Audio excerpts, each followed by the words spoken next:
Yeah లేదు.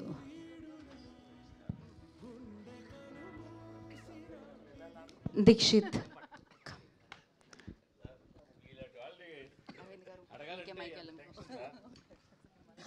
అంత tension, మిమ్మల్ని అడగాలంటే అంత టెన్షన్ ఎందుకు? మీరు ఎవరినైనా అడిగేస్తారు. ఇదిగా సార్, ఈ కథ మీరు ఎప్పుడో లాంగ్ బ్యాక్ విన్నాను అన్నారు. మొన్న ధీరజ్ గారి ఇంటర్వ్యూలో కూడా అదే చెప్పారు. లాంగ్ బ్యాక్ విన్న కథని తిరిగి మళ్ళీ ధీరజ్ దగ్గరికి వచ్చి ధీరజ్ గారు మీ దగ్గరికి వచ్చింది. అరే ఈ కథ నేను విన్నాను అన్నారు. అసలు మీకు అంత నచ్చిన కథ మొదట్లోనే అప్పుడే వచ్చినప్పుడు ఎందుకు దాన్ని ఎందువల్ల వెనక్కి వెళ్ళిపోయి మళ్ళీ ఈ విధంగా రావాల్సి వచ్చింది? మధ్యలో ఫస్ట్ వెబ్ ఒరిజినల్గా తీద్దామని అనుకుని మొదట్లో విన్నానండి. విన్నప్పుడు ఒక బడ్జెట్ ఏదో అనుకున్నాం.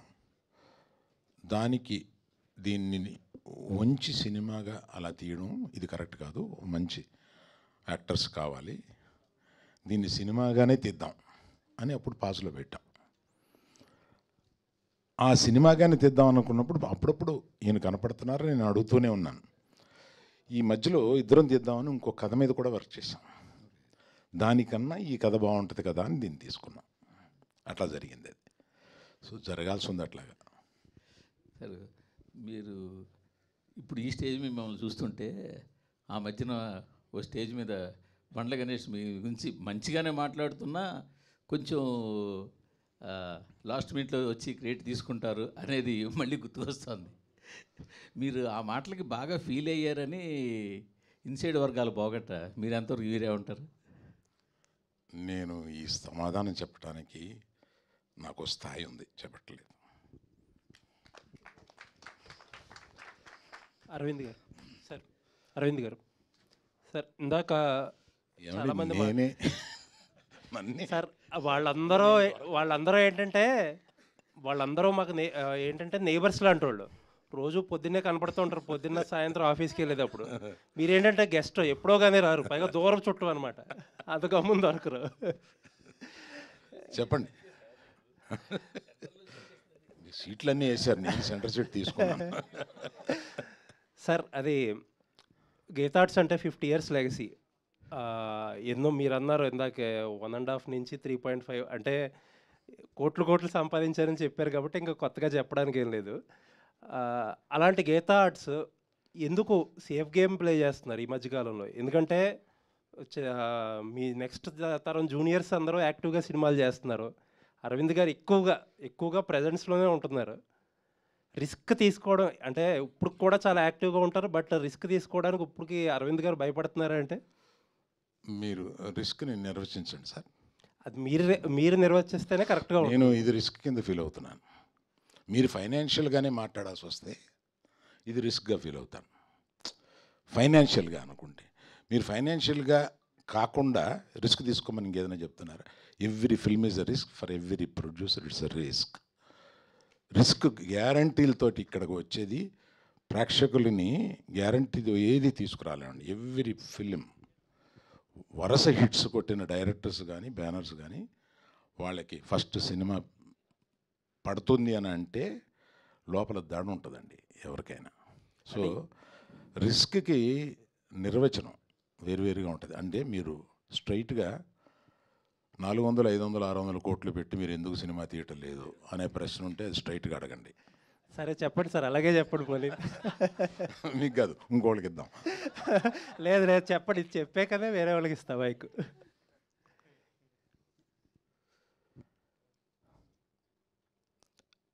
అర్జున్ తోటి చరణ్ తోటి తీయాలండి, తీసి రెమ్యునరేషన్ ఇవ్వాలి, అది ఇంటికే వస్తుంది. బయట వాళ్ళు ఇస్తే ఇది ఇంటికే వస్తుంది. నాది నేను ఇచ్చుకోవడం కన్నా బయట వాళ్ళు తీసుకుని బయట వాళ్ళు డబ్బులు కలెక్ట్ చేస్తే బాగుంటుంది అనుకుంటున్నారు. Right sir, thank you. Arvind గారు, మీరు ప్రమోషన్లో ఉన్నారంటే ఏదో రకంగా దాన్ని వైరల్ చేస్తారు. కాకపోతే ఒకటి మాత్రం మిస్ అవుతున్నాము. ఈ ప్రమోషన్స్లో ఎక్కడా కూడా మీ డ్యాన్స్ చూడలేకపోయాం మేము. రష్మిక ఉంటే చేసేవాడిని. అయితే మీ బ్యానర్లో నెక్స్ట్ అల్లు అర్జున్ గారిది సరైనోడు 2 అని చెప్పేసి ఒక వార్త హల్చల్ చేసింది. సో ఇందాక ఇప్పుడు మీరు అన్నారు కదా బయట వాళ్ళతో చేయాలనుకుంటున్నానని చెప్పి. బట్ ఆ సినిమా మాత్రం ఖచ్చితంగా గీతా ఆర్ట్స్లోనే జరిగే అవకాశం ఏమైనా ఉందా? ఆ సినిమా అంటూ తీస్తే గీతార్ట్స్లోనే జరిగే అవకాశం ఉందండి. రాహుల్ గారు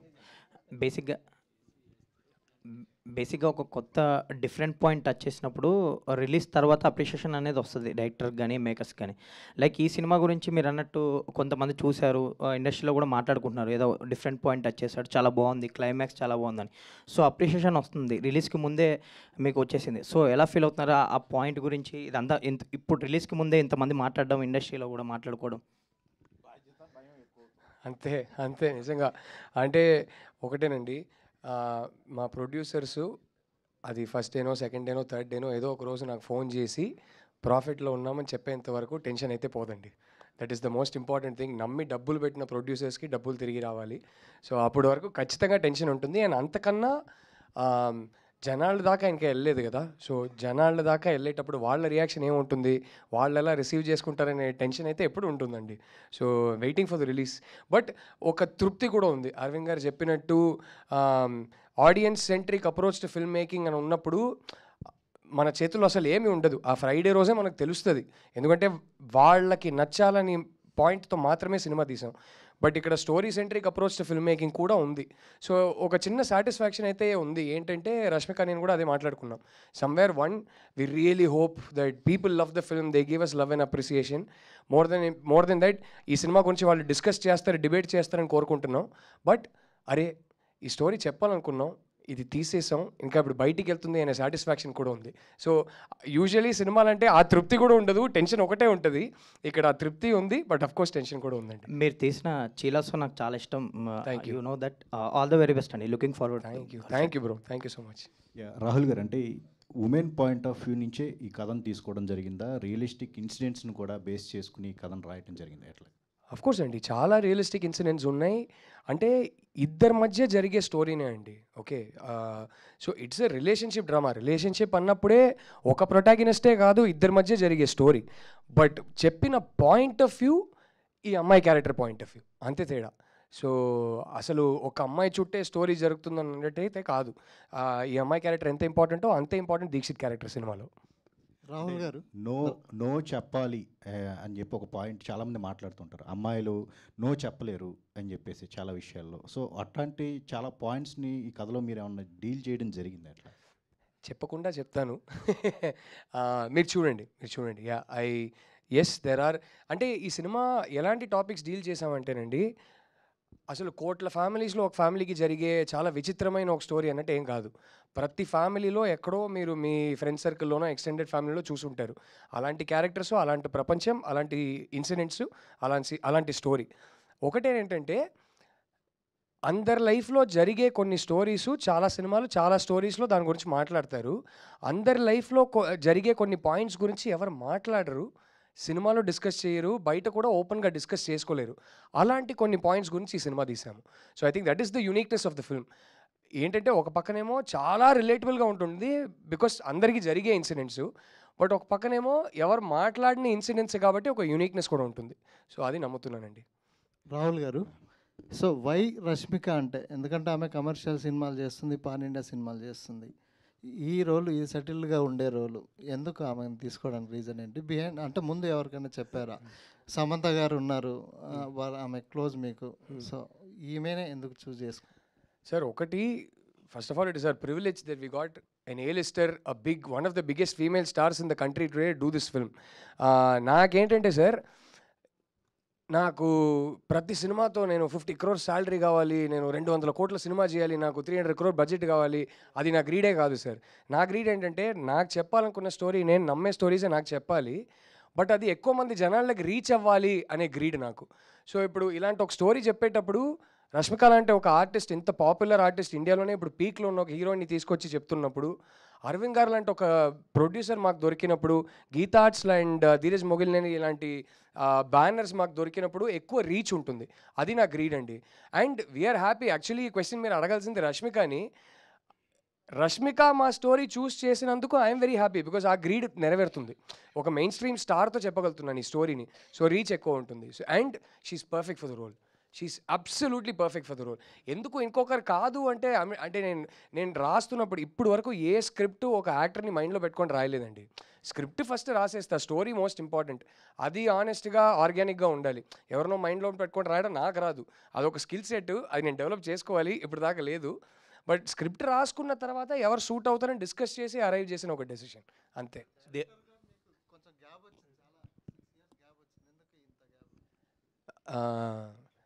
సార్కి ఒక చాలా famous Indian super star son ఉన్నారు. ఆయన ఒక సినిమాలో మంచి డైలాగ్ చెప్తారు, గ్యాప్ ఇవ్వలేదు వచ్చిందని, అంతే, అదే జరిగింది. ధీరజ్ గారు ఈ క్వశ్చన్ ప్రొడ్యూసర్ ధీరజ్కి కాదు, డిస్ట్రిబ్యూటర్ ధీరజ్కి. సార్ జనరల్గా అంటే సినిమా ఇంకా అయిపోయింది, ప్రమోషన్స్ అయిపోయినాయి, ఆల్మోస్ట్ ఒక రోజులో రిలీజ్, ఇంకా మేబీ రేపు ప్రీమియర్ కూడా వెళ్తారు అనుకుంటా మీరు. సో ఒక బిగ్గెస్ట్ ఫీమేల్ సూపర్ స్టార్ ఉన్నారు మీకు సినిమాలో, కంటెంట్ కూడా అరవింద్ గారి దగ్గర నుంచి అందరూ కూడా స్టాంప్ వేసి పంపించారు, మంచి కథ అని ఊరిస్తున్నారు. మీరు ఇప్పటి వరకు ఇచ్చిన కంటెంట్లో, మీరు చేసిన ప్రమోషన్స్లో ఎంతవరకు సక్సెస్ఫుల్గా సినిమాని ఆడియన్స్లోకి తీసుకెళ్ళామని అనుకుంటున్నారు? డిస్ట్రిబ్యూటర్గానే చెప్పండి, ప్రొడ్యూసర్గా వద్దు. అంటే మేము చేయాల్సిన ఎఫర్ట్, మేము పెట్టాల్సిన ఎఫర్ట్ మ్యాక్సిమం పెట్టాం సార్. బట్ నేను ఒకటి బిలీవ్ చేసేది ఏంటంటే, మేము చేసే ప్రమోషన్తో రీచ్ ఎంత వెళ్తుంది కన్నా సినిమా ఒక షో పడితే దాని రీచ్ 100 times ఉంటుంది అనేది ఫస్ట్ నుంచే నా నమ్మకం సార్. కానీ అలానే మనం ప్రమోషన్ చేయకుండా ఉన్నాం కదా, మేము పెట్టాల్సిన ఎఫర్ట్ మ్యాక్సిమం పెట్టాము, ఆడియన్స్ దగ్గరికి తీసుకెళ్తున్నాము. షో పడ్డాక అది 100 times యాంప్లిఫై అవుతుంది సార్, అది నా నమ్మకం. All the best. Thank you. Arvind గారు ఇక్కడ సార్, బేసికల్లీ ఇప్పుడున్న తెలుగు ట్రెండ్ అంటే తెలుగు సినిమాల ట్రెండ్ ప్రకారం చూస్తే కనుక స్టోరీ ఉన్నా లేకపోయినా ఎలివేషన్స్, ఒక 4 సాంగ్స్, 4 ఫైట్స్, ఆ తల నరికే సీన్స్ కావచ్చు, వీటి మీద ఎక్కువ డిమాండ్ ఉంది ప్రజెంట్ మనం సక్సెస్ అవుతున్న కమర్షియల్గా కూడా సినిమాలు చూస్తే. బట్ మీరు ఒక ఫిమేల్ సెంట్రిక్ మూవీని తీసుకొస్తున్నారు, ఇది కమర్షియల్గా కూడా సక్సెస్ అవ్వాల్సి ఉంది, ఎందుకంటే అయితేనే నెక్స్ట్ వచ్చే మూవీస్ ఉంటాయి. సో కమర్షియల్గా సక్సెస్ పరంగా ఎట్లాంటి డీల్ చేస్తున్నారు మార్కెట్ తోటి?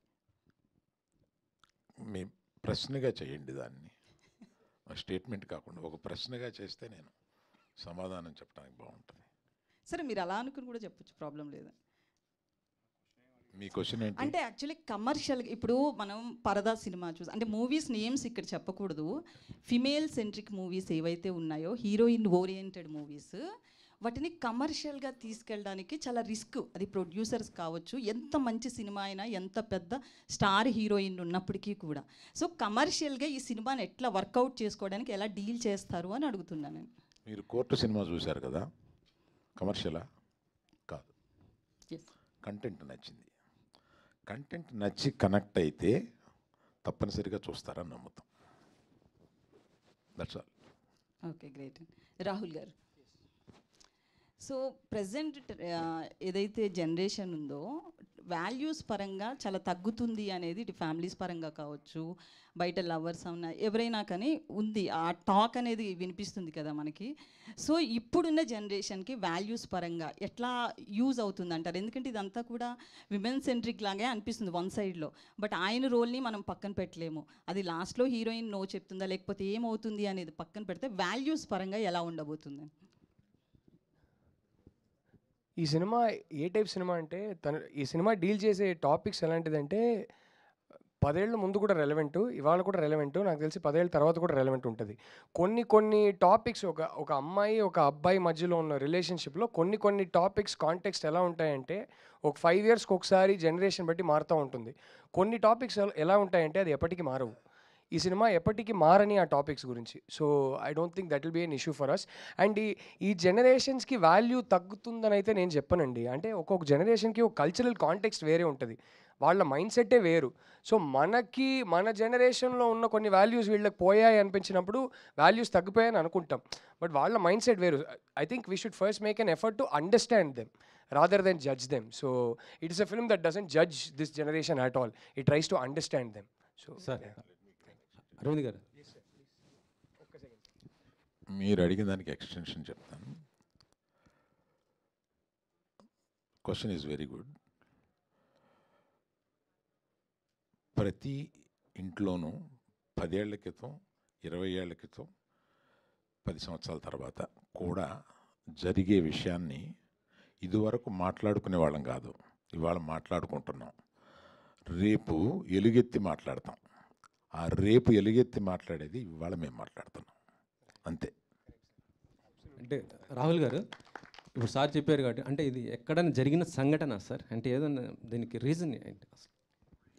సార్ అంటే నేను హాస్టల్లో ఉన్నప్పుడు ఒక చిన్న ఇన్సిడెంట్ జరిగింది, బట్ దానికి సినిమాకి ఇప్పుడు సంబంధం లేదు. ఆ ఇన్సిడెంట్ అనేది నా కథకి సీడ్ అంతే. అక్కడ నుంచి ఒక థాట్ ట్రిగర్ అయ్యి అది కంప్లీట్లీ ఒక ఇమాజినరీ స్టోరీగా ఫామ్ అయింది. సో ఈ మొత్తం సినిమా ఒక జరిగిన ఇన్సిడెంట్ మీద బేస్డా అంటే కాదండి. సార్ అరవింద్ సార్, మొన్న ట్రైలర్ లాంచ్లో మీరు విజయ్ దేవరకొండ కానీ ప్రీ రిలీజ్ ఈవెంట్కి తీసుకొస్తున్నారు, కానీ ఈవెంట్ చేయట్లేదు, ఎందుకు సార్? రష్మిక రానప్పుడు విజయం వస్తాడండి. రష్మికకి విజయ్ అలా కాదు కదా సార్, మీరు విజయ్ దేవరకొండ గారు తీసుకొస్తా అని చెప్పారు.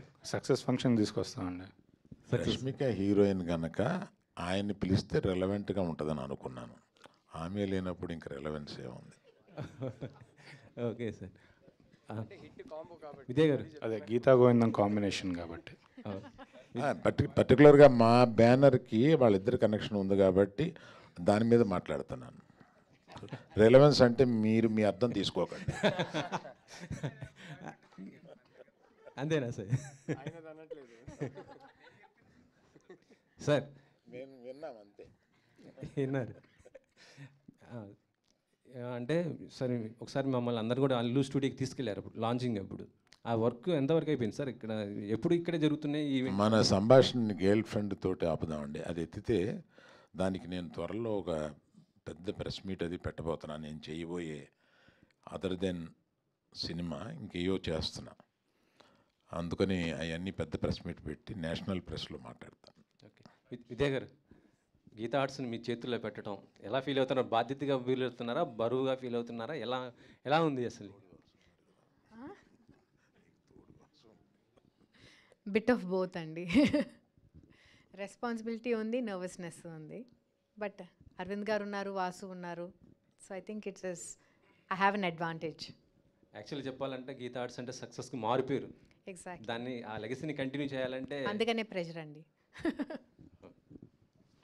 విద్యా గారు, ఇది ఉమెన్ సెంట్రిక్ మూవీ అనేది నో డౌట్. సో మీరు ఎక్కడ కనెక్ట్ అయ్యారు, ఎందుకు కనెక్ట్ అయ్యారు ఈ సినిమాకి? ఇది ఉమెన్ సెంట్రిక్ మూవీ అయినా అండి, I actually have a 17-year-old son. So ఇప్పుడు చాయిస్ లేదు but to become friends with children. వాళ్ళతో అలా ఉంటేనే what's happening in their life అని తెలుస్తుంది. ఇదివరకు 4 పీకి నోరు మూసుకుంటే వాళ్ళు మూసుకోరు ఇప్పుడు. So when you talk to them and they talk about girls, I feel I have a responsibility how they look at women, and the respect they give them and the way they treat them. I have a 5-year-old daughter also. So వాళ్ళ కాన్వర్జేషన్స్ నుంచి actually ఎంత ఓపెన్గా ఉన్నారు ఈ generation compare to my generation అనేది మనకు కూడా అర్థమవుతుంది. And how open they are and relevant to the current things and how they take care of వాళ్ళ స్కూల్లో ఫ్రెండ్స్ కానీ, వాళ్ళ చెల్లెలను కానీ, వాళ్ళ అక్కలు కానీ వాళ్ళు ఎలా చూసుకుంటున్నారు అనేది కూడా it is our responsibility. So I feel it is just not women centric movie. I think it is a very powerful value they'll get from the movie. మీ కథ మీకు మీ రియల్ లైఫ్కి ఎంతవరకు రిలేట్ అవుతుంది? 100% you will relate and you will see a friend, a sister, a brother. మీకు అది తగలకుండా అయితే ఉండదు, అది 100% guarantee. Thank you ma'am. Aravind garu, Dikshit గారు, అరవింద్ గారు, రాంబాబు ఇక్కడ ఉన్నారు. It's left side. రాంబాబు గారు చేయలేదంటే లేట్గా వచ్చారు. ఆయన ఇక్కడ నిలబడాలనుకున్నాను. Yes, thank you sir.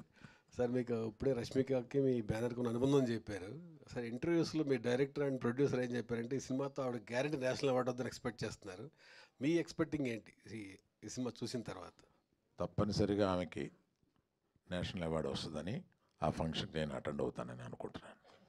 Super. Dikshit, yeah, Vikram character ద్వారా మీ లైఫ్ మీద ఎంతవరకు ఇంపాక్ట్ ఉంది? ఈ సినిమా ద్వారా మీరు ఏం నేర్చుకున్నారు?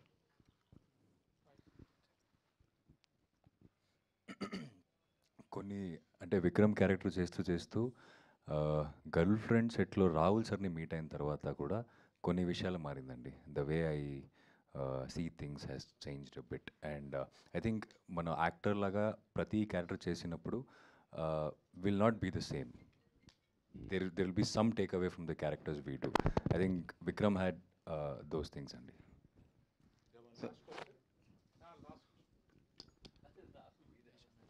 Heshamji. Heshamji. Hi. What kind of experiment you did for this girlfriend? I think it was very easy process working with Rahul Garu because the emotion he was trying to convey through the characters was purely romantic, and the conflicts that is happening in the film. So all the 4 songs that has the last song is going to come out today, which you all heard. Every song is very romantically and deeply written, lyric-wise and melody-wise. So it was a very straightforward process. But having said this, after I watched the film, just like everyone has said, I'm actually in the world of Vikram and Bhuma.